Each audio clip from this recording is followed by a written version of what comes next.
गुजरात के अहमदाबाद के खोखरा इलाके में 23 फरवरी को जो घटना घटी उसने कई सवाल खड़े कर दिए हैं। भारत की जीत का जश्न मना रहे हिंदुओं पर अचानक पथराव हुआ और इस हमले ने एक बार फिर उस सोच को उजागर किया जो देश की एकता और अखंडता को चोट पहुंचाती है। विराट कोहली के नाबाद शतक से भारत ने पाकिस्तान को 6 विकेट से हराया। इस जीत के बाद पूरे देश में खुशी की लहर दौड़ गई। अहमदाबाद के खोखरा इलाके में अनुपम सिनेमा के पास हिंदू लोग पटाखे फोड़ रहे थे। भारत माता की जय और वंदे मातरम जैसे नारे गूंज रहे थे। लेकिन इस जश्न को अचानक हिंसा ने घेर लिया जब 15 से 20 मुस्लिमों की भीड़ वहां पहुंची और पत्थरबाजी शुरू कर दी।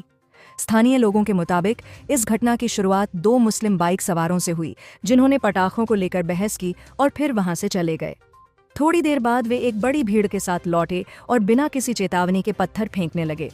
इस हमले में 6 से 7 लोग घायल हुए, जिनमें से एक युवक के सिर में गंभीर चोट आई और उसे अस्पताल ले जाना पड़ा।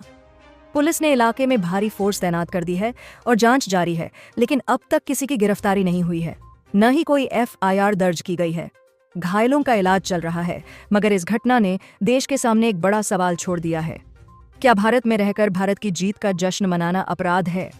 क्या जो लोग इस तरह की हिंसा करते हैं उनकी देशभक्ति पर सवाल नहीं उठते? आखिर क्यों भारत में रहकर भी कुछ लोगों के दिल में पाकिस्तान के लिए इतनी मोहब्बत है कि वे भारत की खुशी को बर्दाश्त नहीं कर पाते? ये वही लोग हैं जो कहते हैं कि हमने इस्लामी मुल्क पाकिस्तान को छोड़कर हिंदुस्तान को अपनाया, लेकिन फिर भी उनके नारों में पाकिस्तान जिंदाबाद की गूंज अक्सर सुनाई देती है। ये घटनाएं बहुत कुछ कहती हैं। ये वही सच हैं जिन्हें अगर नज़रअंदाज किया जाता रहा तो ये आवाज़ें कानों में धमाकों की तरह गूंजती रहेंगी। अब समय आ गया है कि इस सच्चाई को सुना जाए, समझा जाए और उचित कदम उठाए जाएं, ताकि भारत की अखंडता और एकता को कोई आंच न पहुंचे।